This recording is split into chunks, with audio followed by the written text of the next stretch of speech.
Hello students, welcome back to revision time. I hope you all are healthy. So continuing the chapter chemical reactions and equations, today we will see what are the types of reactions. So first we have is a combination reactions. So what are these? These are the reactions in which two or more substances they combine together to form a single substance.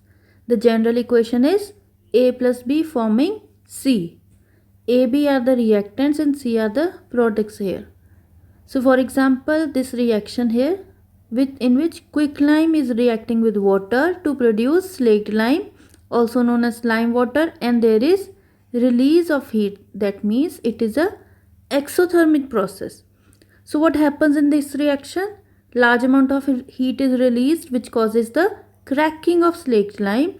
Hence there is a hissing sound which is produced. So it is very important for you all to remember the descriptions of the reactions, that is the observable characters, be it evolution of gas, precipitates, color of precipitates or whatsoever, right? You have to remember all these descriptions. Next is the reaction with in the whitewashing. So what happens here? The slaked lime in the presence of carbon dioxide produces calcium carbonate and water.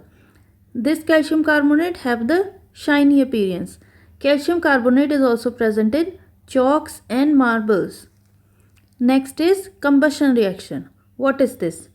Burning of substances in the presence of air, mainly oxygen, is the combustion reaction.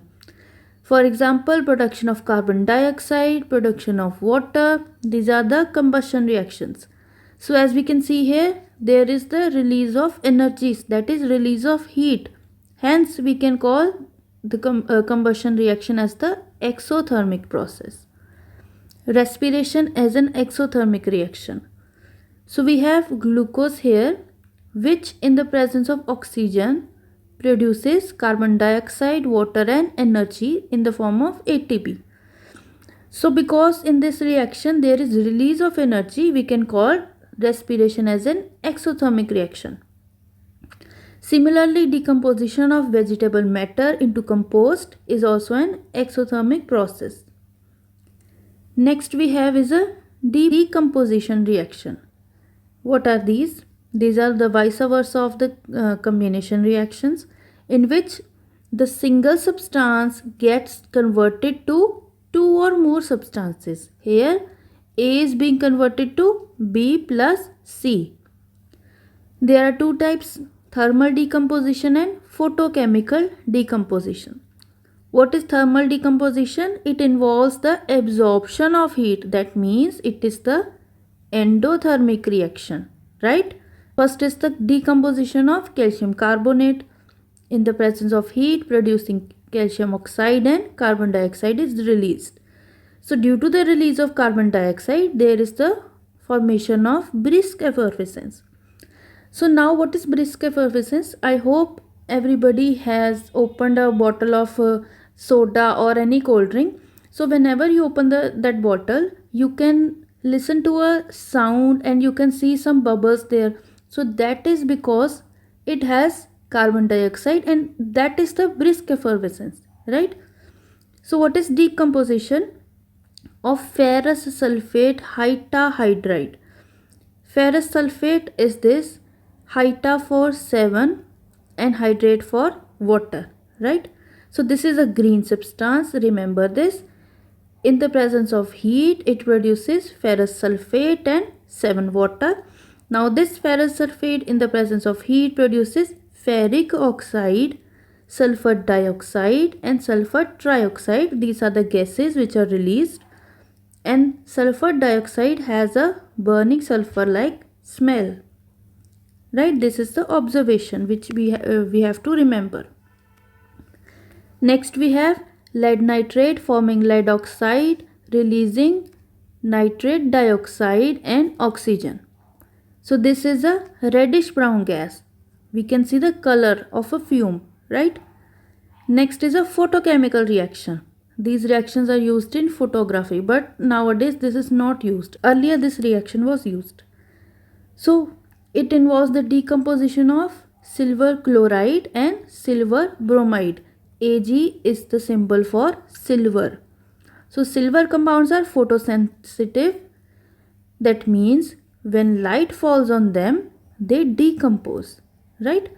So silver chloride, when light falls, it produces silver and chlorine. Silver is a gray substance. Similarly, silver bromide produces silver and bromine. This is a brown substance. Now I hope everybody of you have seen those negatives which used to come with the original photographs in earlier times. Those negatives are because of this brown substance, right? Next we have electrolysis of water. What is electrolysis? It is breakdown of water in the presence of electricity, using electricity. So we have this setup here with the plastic container. This is the plastic container in which two electrodes are there. The electrodes are in the glass tubes, right?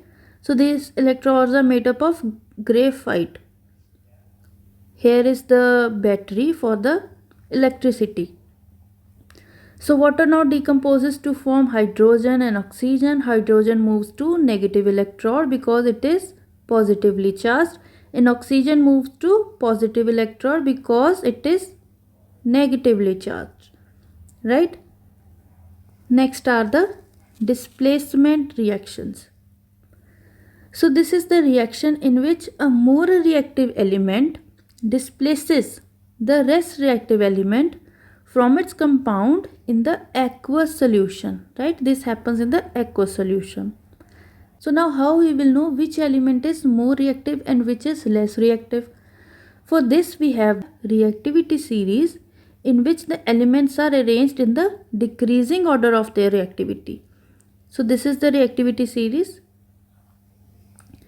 So to learn this, I have already uploaded a video of mnemonics, but I would suggest you all that written practice is more efficient.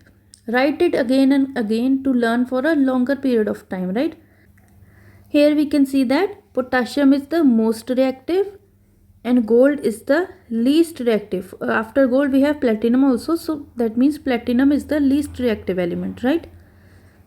So now in a reaction where there are potassium and sodium together, right? So potassium will displace sodium and come in the place of sodium, right? That means this is the displacement reaction here. So as we can see in this reaction here between zinc and copper sulfate, producing zinc sulfate and copper.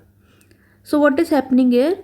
Zinc is displacing copper, and in place of copper sulfate we have zinc sulfate. Why this happened? Because we can see here zinc is more reactive than copper, so it can displace it. Similarly, zinc is displacing ferrous here. We can see that zinc is more reactive than ferrous.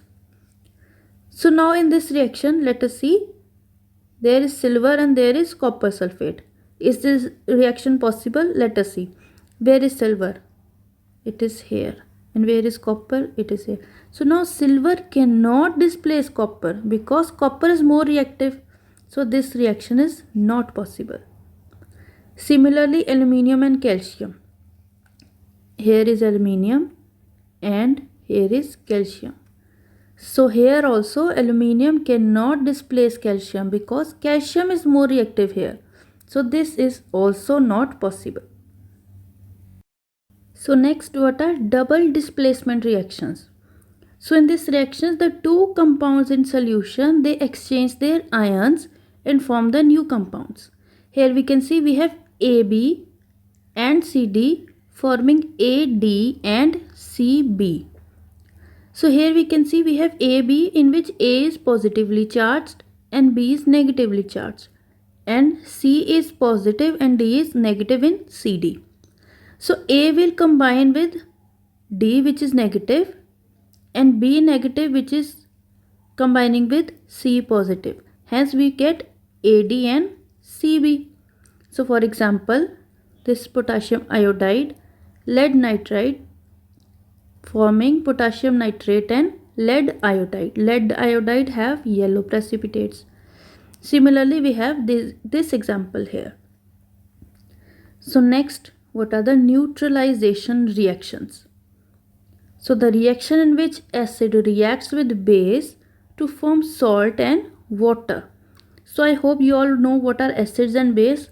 So summarizing, we have acids with H positive ion and base with OH negative ion. For example, in HCl we have H positive and Cl negative. Hence H positive denotes that it is acid, and NaOH negative we have OH negative, that means NaOH is a base.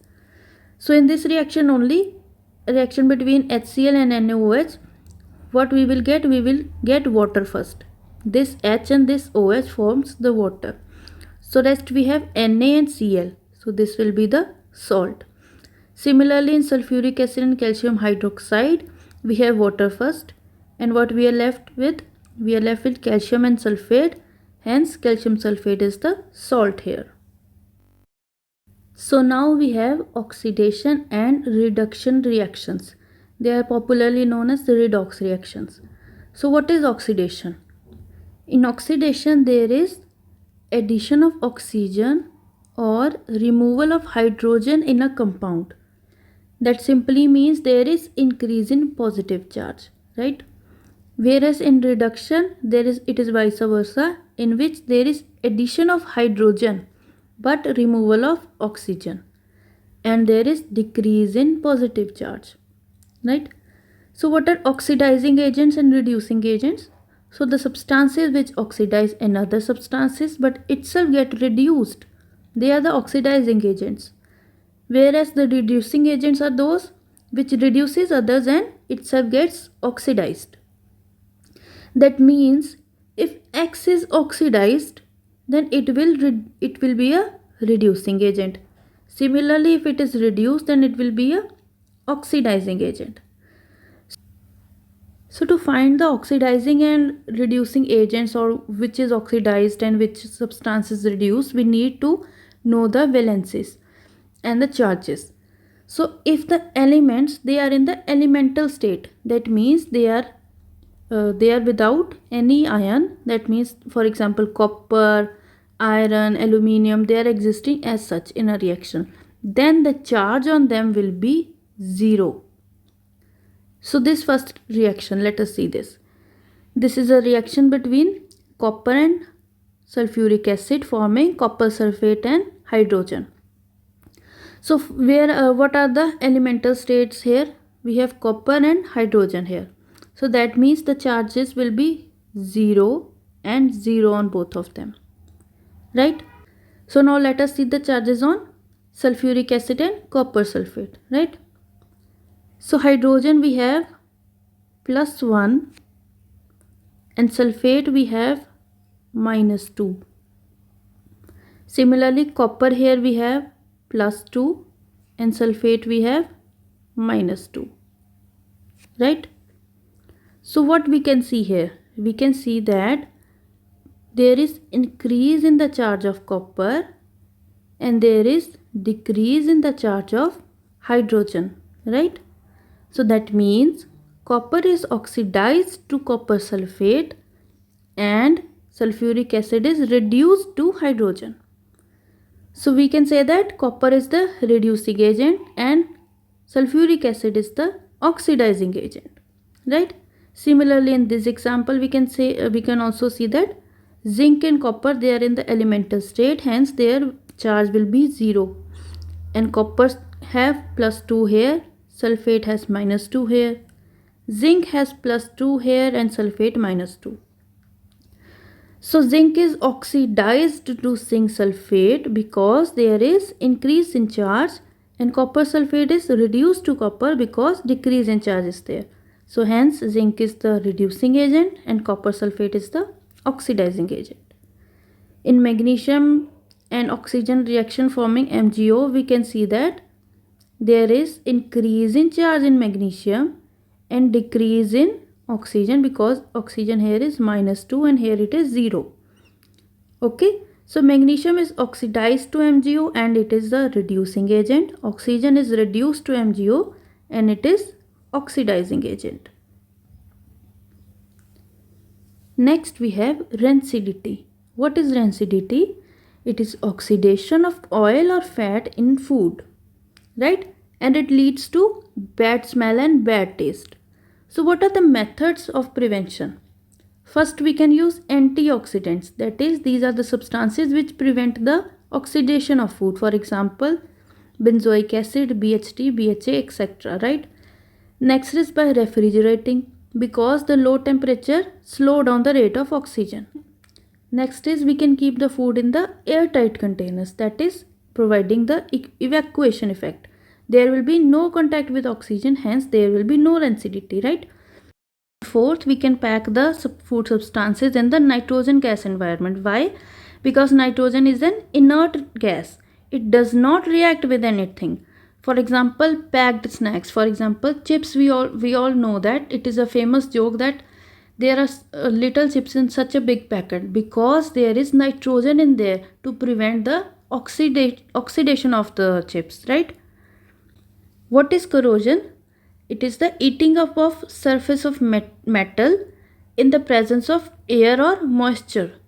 For example, corrosion of copper in the presence of carbon dioxide and water producing basic copper carbonate. This is the copper carbonate which is green in color. Corrosion of silver, it produces silver sulfide which is black in color. And corrosion of aluminium, it produces aluminium oxide giving the dull appearance to the aluminium material. Rusting of iron is also corrosion. It produces hydrate ferric oxide which is rust. Rust is the flaky material, brownish flaky material.